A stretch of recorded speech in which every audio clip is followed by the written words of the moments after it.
Hello साथियों, मैं सुरेंद्र कुमार सुमन अपना यूट्यूब चैनल सुरेंद्र सुमन बीएनपी पर बहुत बहुत स्वागत करता हूं। आज मैं प्रधान शिक्षक की तैयारी हेतु कक्षा 9 से एनसीईआरटी बुक का सामाजिक विज्ञान बुक से ऑब्जेक्टिव प्रश्न लेकर के आ गया हूं। आप इनकी तैयारी बहुत अच्छी तरह से करें। इन प्रश्नों में से कुछ क्वेश्चन तो पूछने की पूर्णतः संभावना है साथियों, इसलिए चलिए मैं बिना देर किए हुए मैं अपना वीडियो को शुरू करता हूं। आप क्वेश्चन देख रहे होंगे, वास्को डी गामा कहाँ का यात्री था। साथियों ये तो बहुत ही सिंपल क्वेश्चन है। वास्को डी गामा पुर्तगाल का यात्री था साथियों। ये ऑप्शन नंबर ख सही हो जाएगा। नेक्स्ट क्वेश्चन है, यूरोपवासियों ने दिशा सूचक यंत्र का प्रयोग किनसे सीखा। तो साथियों यूरोपवासियों ने दिशा सूचक यंत्र अरबों से सीखा है। नेक्स्ट क्वेश्चन है, उत्तमाशा अंतरिप की खोज किसने किया था। तो साथियों उत्तमाशा अंतरिप की खोज डियाज बार्थोलोमियो ने किया था। ऑप्शन नंबर घ सही हो जाएगा। नेक्स्ट क्वेश्चन है साथियों, कुस्तुनतुनिया का पतन किस वर्ष हुआ। तो साथियों कुस्तुनतुनिया का पतन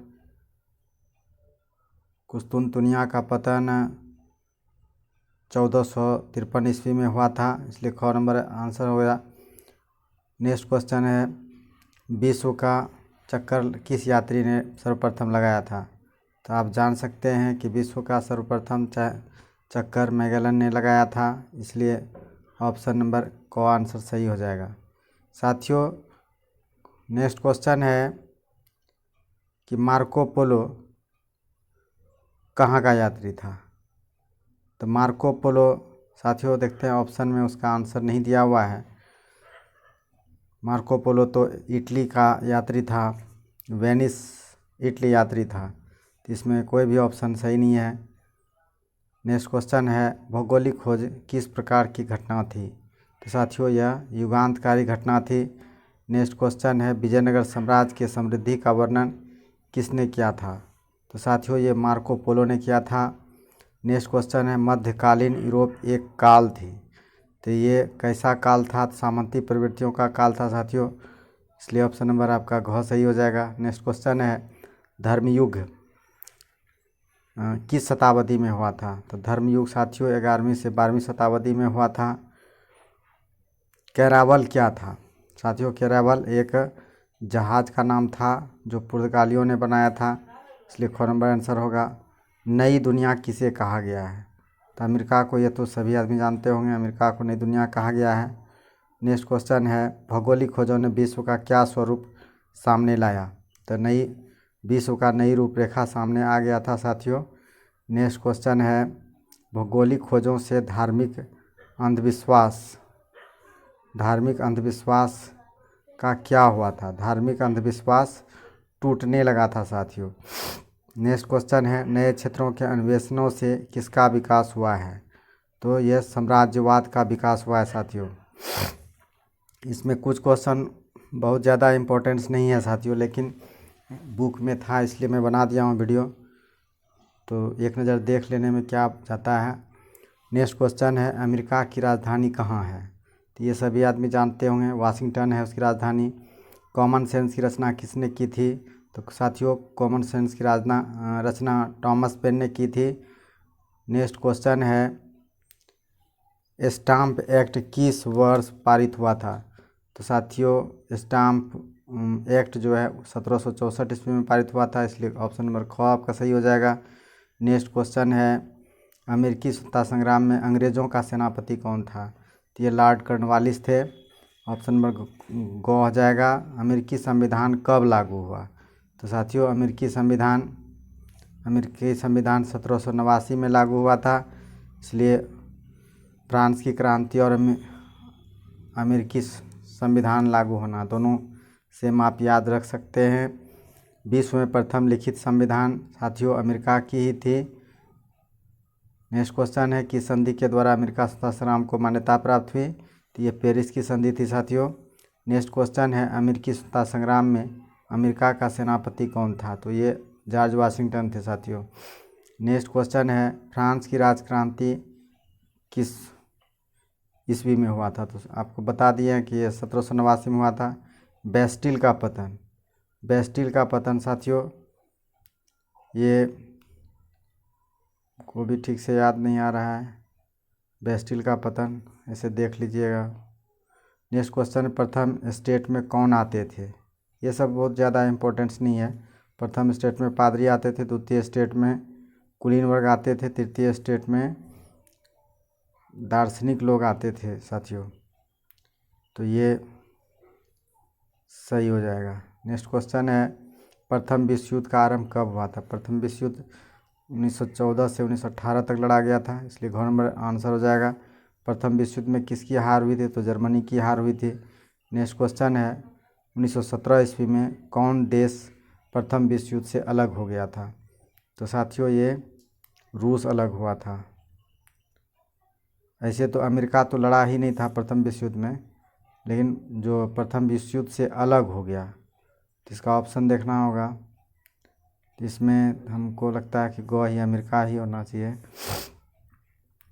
यदि युद्ध में शामिल होने के बाद अलग हुआ था तो वह रूस था साथियों। नेक्स्ट क्वेश्चन, वर्साई की संधि के फलस्वरूप इनमें से किस महादेश का मानचित्र बदल गया था? तो साथियों ये यूरोप का मानचित्र बदल गया था। नेक्स्ट क्वेश्चन है, त्रिकूट समझौते में कौन शामिल थे? त्रिकूट समझौते में जर्मनी, ऑस्ट्रिया और इटली शामिल थे साथियों। गो नंबर हो जाएगा आंसर। नेक्स्ट क्वेश्चन है, हिटलर का जन्म कहाँ हुआ था? हिटलर जर्मनी में भले शासन किया था, लेकिन उसका जन्म ऑस्ट्रिया में हुआ था साथियों। नाजी पार्टी का प्रतीक चिन्ह क्या था? तो ये स्वास्तिक था। और नेक्स्ट है, मैन कैफ किसकी रचना थी? तो मैन कैफ एडोल्फ हिटलर ने ही लिखा था। ख नंबर हो जाएगा। जर्मनी का प्रमुख औद्योगिक नगर जो था वह रूर था साथियों। नेक्स्ट क्वेश्चन है, जर्मनी का मुद्रा कौन था? तो मुद्रा मार्क था। नेक्स्ट क्वेश्चन हो जाएगा, भारतीय वन अधिनियम कब पारित हुआ था? तो साथियों 1885 में भारतीय वन अधिनियम लागू हुआ था। गलत बोल दिए हम, 1864 में वन अधिनियम लागू हुआ था साथियों। 1864 में हुआ था। तिलका मांझी का जन्म किस ईस्वी में हुआ था? तिलका मांझी का जन्म थोड़ा सा देखना होगा साथियों।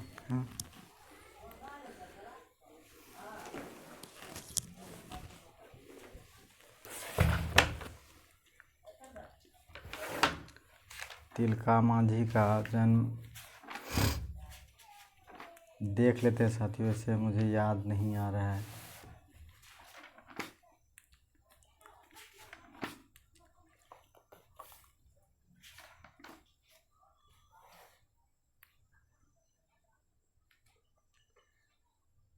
तिलका मांझी का जन्म साथियों 1750 ईस्वी में हुआ था। ऑप्शन नंबर क हो जाएगा। नेक्स्ट क्वेश्चन है, तमार विद्रोह किस ईस्वी में हुआ था? तमार विद्रोह साथियों 1789 में हुआ था। गो नंबर आंसर हो जाएगा। चेरो जनजाति कहाँ का रहने वाला था? चेरो जनजाति साथियों ये पलामू जिला का रहने वाला था। ऑप्शन नंबर घ हो जाएगा। किस जनजाति के शोषण विलीन शासन की स्थापना हेतु फ्रंटियर एजेंसी बनाया था? तो साथियों ये था आपका कोल हो जाएगा। चेरो नहीं होगा, हो नहीं होगा, कोल होगा साथियों। गो नंबर हो जाएगा। भूमिज विद्रोह कब हुआ था? भूमिज विद्रोह साथियों ये आपका 1832 ईस्वी में हुआ था। ऑप्शन नंबर ख आपका सही हो जाएगा। नेक्स्ट क्वेश्चन है, 1855 में संथाल विद्रोह का नेता कौन था? तो 1955 में संथाल विद्रोह का नेता आपका सिद्धू कान्हू था, जो कि ऑप्शन नंबर ख में है। नेक्स्ट क्वेश्चन है, बिरसा मुंडा ने ईसाई मिशनरियों पर कब हमला किया था? तो साथियों बिरसा मुंडा ने ईसाइयों पर जो हमला किया था मिशनरी पर, वो 25 दिसंबर 1899 को हमला किया था। नेक्स्ट क्वेश्चन है साथियों, दलहन फसल वाले पौधे के जड़ों की गांठ में पाया जाता है। तो क्या पाया जाता है? तो आप देख सकते हैं ये आपका नाइट्रोजन स्थिरीकरण जीवाणु पाया जाता है, जो नाइट्रीकृत करके उसमें नाइट्रोजन का स्थिरीकरण करता है। नेक्स्ट क्वेश्चन है, शाही लीची बिहार में कहाँ पाई जाती है? तो आपको पता होगा कि लीची मुजफ्फरपुर का मशहूर है, इसलिए ऑप्शन नंबर हो जाएगा। रबी फसल कब बोया जाता है? तो साथियों रबी फसल जो बरसात के दिनों में काट लिया जाता है, बरसात में बोया जाता है, तो ये जून जुलाई हो जाएगा। ऑप्शन नंबर को हो जाएगा। सॉरी रबी फसल तो साथियों ठंड में लगाई जाती है, शीत ऋतु में, तो ये आपका सही नहीं होगा। आपका हो जाएगा रबी फसल सितंबर अक्टूबर में लगाया जाता है। ऑप्शन नंबर घ हो जाएगा साथियों, ये गलत हो गया। केला बिहार में मुख्यतः, केला मुख्यतः बिहार में, केला तो हाजीपुर का मशहूर है साथियों, ख नंबर हो जाएगा। बिहार में चावल का किस ज़िले में सबसे ज़्यादा उत्पादन होता है? तो याद रखना है ये रोहतास ज़िले में होता है। बहुत इंपॉर्टेंट क्वेश्चन है साथियों, ये पूछा जाने वाला क्वेश्चन है। गर्मा फसल किस ऋतु में होता है? तो गर्मा फसल ग्रीष्म ऋतु में होता है साथियों, ये क नंबर हो जाएगा। नेक्स्ट क्वेश्चन है, कृषि की शुरुआत कब हुई थी? तो कृषि की शुरुआत साथियों, कृषि की शुरुआत नवपाषाण काल में हुई थी। हड़प्पा में राजस्थान में किसके प्रयोग का प्रमाण मिला है? तो ये हल का प्रयोग का प्रमाण मिला है। लोथल के लोग कब चावल उपजाते थे? तो ये 1800 ईसा पूर्व में होता था। नेक्स्ट क्वेश्चन है, यूनान के लोग कपास को क्या कहते थे? तो यूनान के लोग सिंडन कहते थे साथियों, घ नंबर हो जाएगा। विश्व में कृषि योग्य भूमि कितनी है? विश्व में कृषि योग्य भूमि, 1 मिनट रुक जाइए साथियों, ऐसा लग रहा है कि विश्व में कृषि योग्य भूमि, विश्व में कृषि योग्य भूमि देखना होगा साथियों, देख लेते हैं विश्व में कृषि योग्य भूमि कितनी थी। तो विश्व में कृषि योग्य भूमि साथियों 11% मात्र है। ऑप्शन नंबर ग हो जाएगा। नेक्स्ट क्वेश्चन है, भारत की कुल भूमि का कितना प्रतिशत कृषि योग्य है? भारत की भूमि का कुल कितना प्रतिशत जो है मतलब भूमि, ये तो 51% है साथियों, जानते ही होंगे। बिहार की आबादी कितने प्रतिशत लोग कृषि पर? तो 80%, ये भी आप जानते ही होंगे। बिहार राज्य का कितना प्रतिशत भूमि खेती के योग्य है? ये 80% है, ये भी आप जानते होंगे। 80%, 80 के 70% भूमि खेती के योग्य है। खेती के योग्य तो 70% होगा साथियों।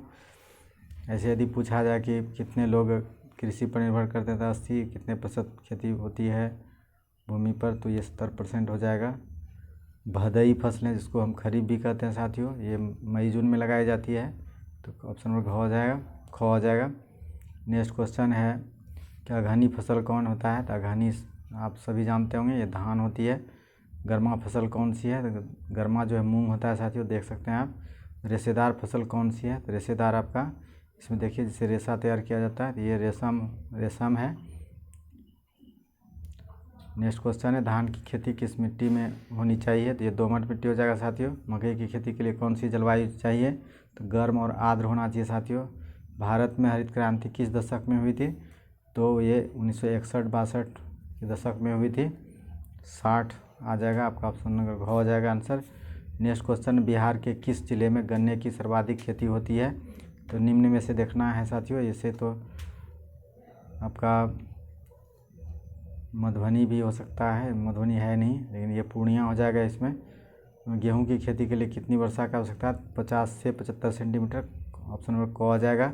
मकई की खेती के लिए 50 से 100 सेंटीमीटर वर्षा जरूरी होता है साथियों। कृषि रोपण यानी रोपण कृषि का आरंभ किस शताब्दी में हुआ? तो ये एकदम आधुनिक युग 19वीं शताब्दी में हुआ है साथियों। नेक्स्ट है, रोपण कृषि का भारत में किसने आरंभ किया था? तो रोपण कृषि का अंग्रेज़ों ने किया था साथियों। इस तरह से मेरा आज का वीडियो समाप्त होता है। नमस्कार। आप मेरे इस तरह से चैप्टर वाइज और सब्जेक्ट वाइज सिलेबस के अनुसार यदि वीडियो देखना चाहते हैं तो मेरे चैनल को सब्सक्राइब करें। बहुत बहुत धन्यवाद।